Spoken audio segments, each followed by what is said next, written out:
Hey guys.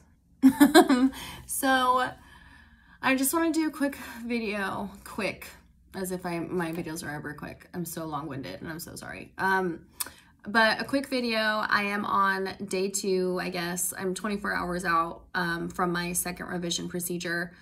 So I kind of covered, basically, long story short, after my first procedure, the swelling and everything went down, I still had some major asymmetry. Going back in photos from my pre-op, we did find, I say we being Dr. Torres and I, we did see that I actually was naturally asymmetrical. Everyone is, but I was pretty severely naturally asymmetrical before I even had the BBL procedure.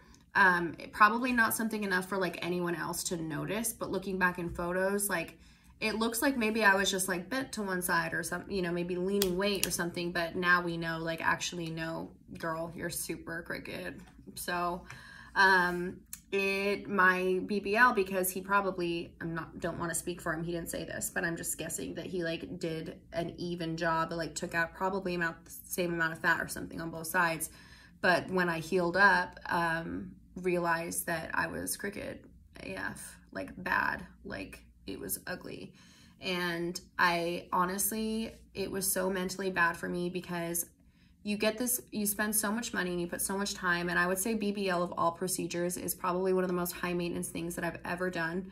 You have to like baby it for months and months and months. And it's kind of your whole life. And to go through that process and to not even be loving what you're seeing in the mirror, that was tough. It was tough for me. I had to stop looking in the mirror. I had to stop, like, I kind of felt like I was getting a little bit too mentally invested in what I was seeing in the mirror.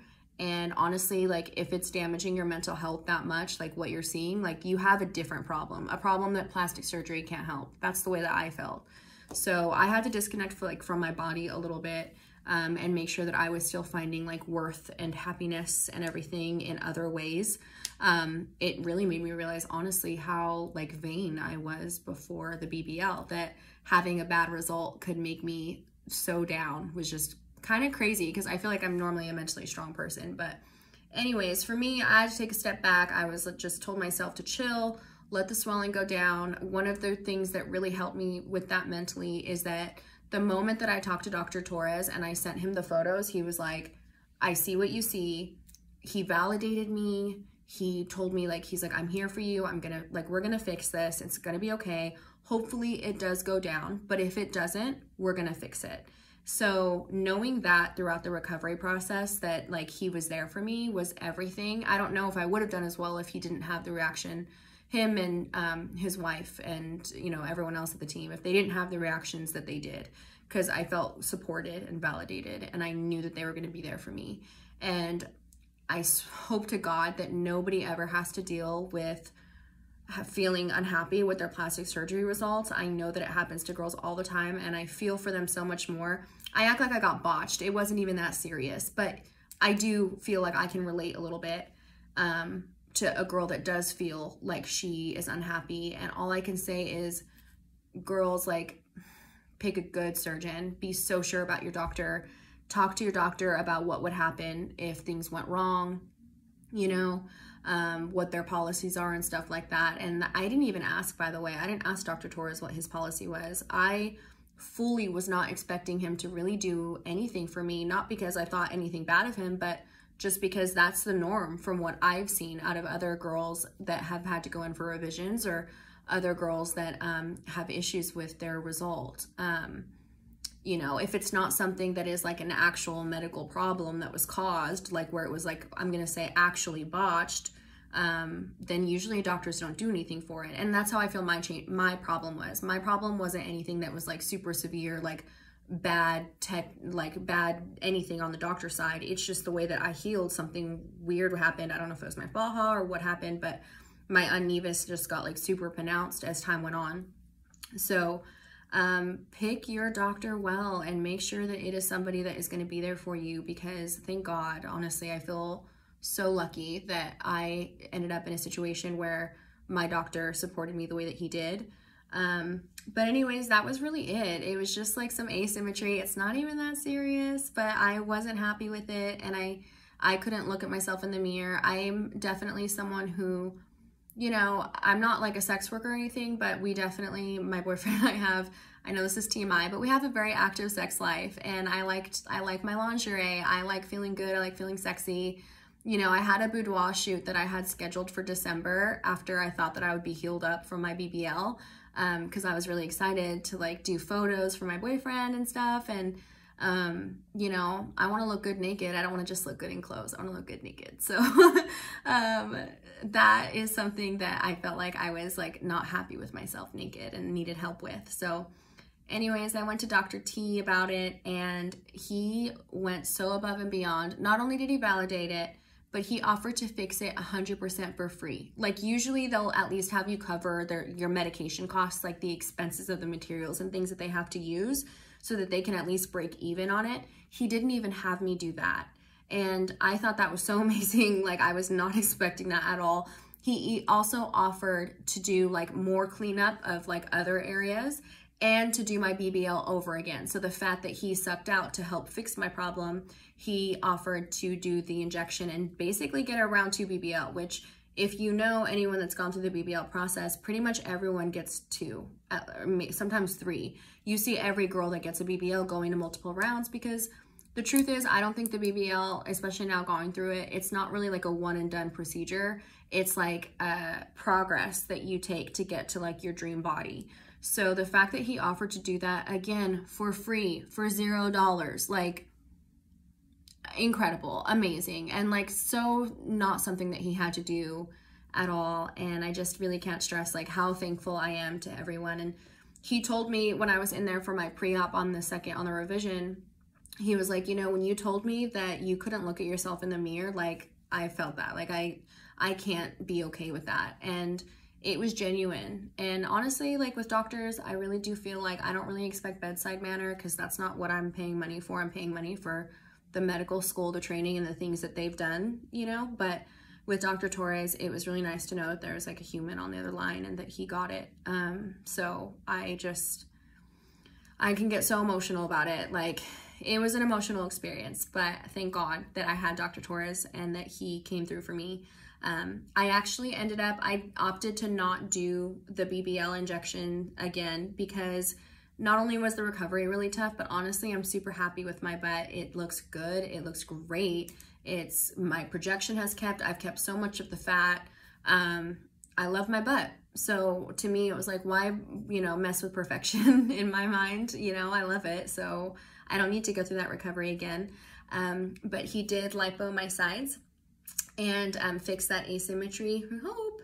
And he also got a little bit more of my muffin top, which I felt like after I was recovering, I was like, okay, this fat is stubborn. Like I want this chopped off, Dr. T. I want no fat there. And he's like, yeah, you know, with most girls, like they usually need a little bit of fat, because if you go too hard right there, they're going to end up looking like a boy. And I was like, then make me a 12-year-old preteen, because I don't want any fat there. So we'll see. He did what I asked him to do, you know, so we'll see how it ends up. I think it's going to be okay, because my bones are really wide, but we'll find out. I haven't taken my faja off yet. And then he also did, like I had this weird little shelf that I think was actually caused by my faja. Or like the foams. When I was recovering from my round 1 of BBL, I kept my foams square here. But I started to notice like I had like a weird little thing with my belly button. Like my belly button was not looking cute. So I used this like little pad thing that they give you at Dr. T's office. It's like very small, to go over my belly button and keep it smooth and not have it like look wrinkly and stuff. Well, when I did that, I also had my foams on, and then I also had a faja that I think I might have gone too tight on. And what I noticed that it started to do is it started to push, it compressed here, and it started to push everything down below it and like bubble out a little bit. And I caught it after a couple of days, I think.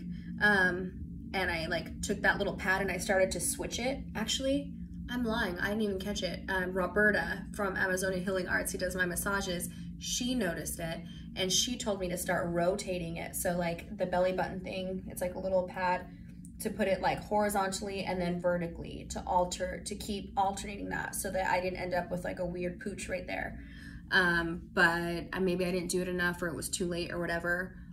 because I do have like a little pooch right there. And so he did say, like, I wasn't sure if it was loose skin or what, but he fixed it during my revision. And it really made me realize too, like the things that you do with your faja and your compressions and all of that stuff, like it does matter.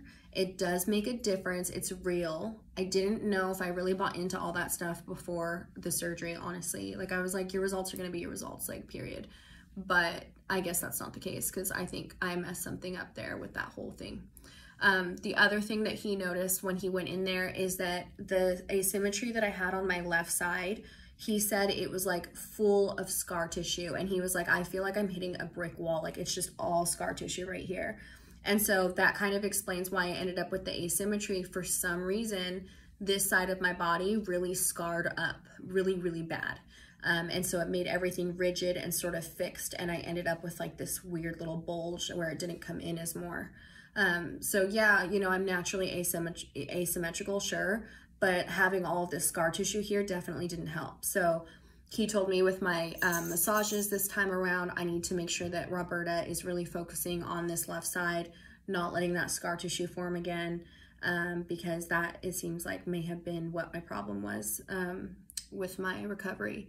So I'm gonna see her today at 3 o'clock and have her look at it and work on it. And then I'm also just wondering to get her opinion on why this happens. Why did I have so much scar tissue build up on one side? You know, did I accidentally fall asleep on one side during my recovery or something? Should I be stretching it more? Should I, like, what is it? I don't know. And if you guys have any feedback or like any ideas of why scar tissue happens in one area, like I would love to know too. But I could definitely feel it when he was working with me. I could feel that the side was like tougher to move through. So I'm really hoping that he got it. I have some before pictures on my Instagram that you can look at. And then today before my massage, I'm gonna take off my faja and I'm gonna see how it looks. And oh gosh, it's like exciting, nerve-wracking.